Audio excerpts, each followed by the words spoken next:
The story I'm about to share with you is one of hope and inspiration. It shows us that we create the path we want to follow. This is none other than the tale of Christopher McCandless. On April 27, 1992, Chris sends a postcard to his friend that reads, "Greetings from Fairbanks. This is the last you shall hear from me, Wayne. Arrived here 2 days ago. It was very difficult to catch rides in the Yukon Territory, but I finally got here. Please return all mail I received to the sender. It might be a very long time before I return south. If this adventure proves fatal and you don't hear from me again, I want you to know that you're a great man. I now walk into the wild."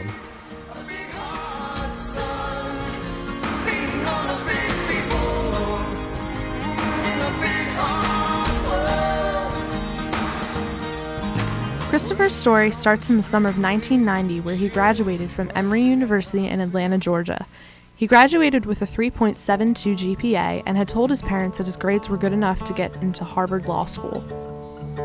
Shortly after graduating, Chris gave away his $24,000 savings to charity. He then abandoned his yellow Datsun in the digital wash of Arizona, where he then proceeded to burn all the cash in his wallet, ditch most of his possessions, and literally create a new life for himself with a new name, Alexander Supertramp. From there, Chris's adventures continued as a drifter, a vagabond, and he was a master of his own destiny. Each and every day done with new experiences and encounters with both the wild and society. McCandless traveled his way through California, Arizona, and South Dakota, where he worked at a grain elevator for his good friend Wayne. Chris alternated between having a job and living without money or human contact, sometimes successfully living off the land. His home was the road. And I've been trying to find what's been in my mind as the days keep turning into night.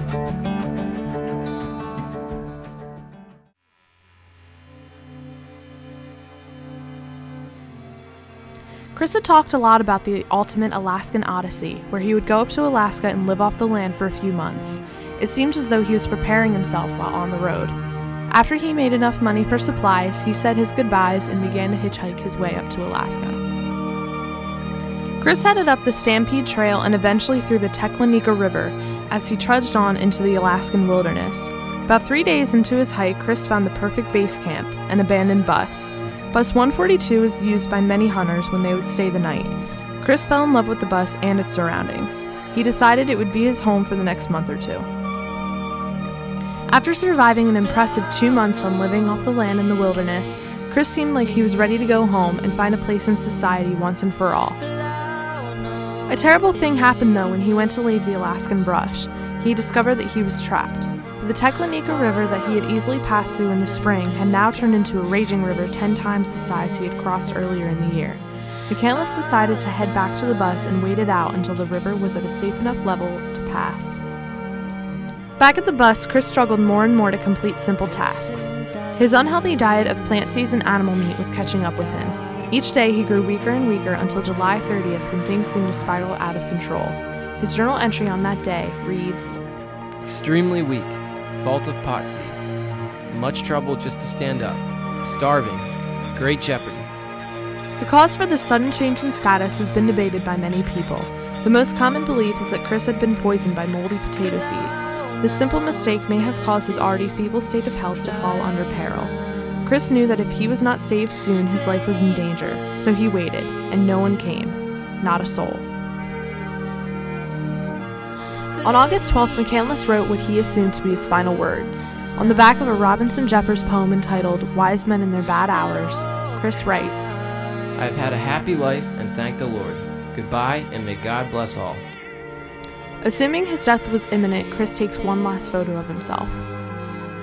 Chris's body was found in a sleeping bag inside the bus weighing approximately 67 pounds. The day that he was discovered, 3 different groups of people had found themselves at the bus, but sadly they were too late. Chris had already been dead for about 2 weeks.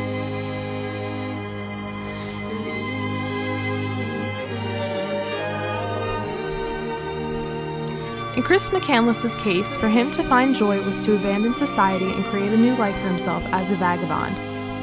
If at any point in time you feel as though you don't have control over your life, Like you are just floating along and letting things happen to you instead of making things happen, think of Chris McCandless' story.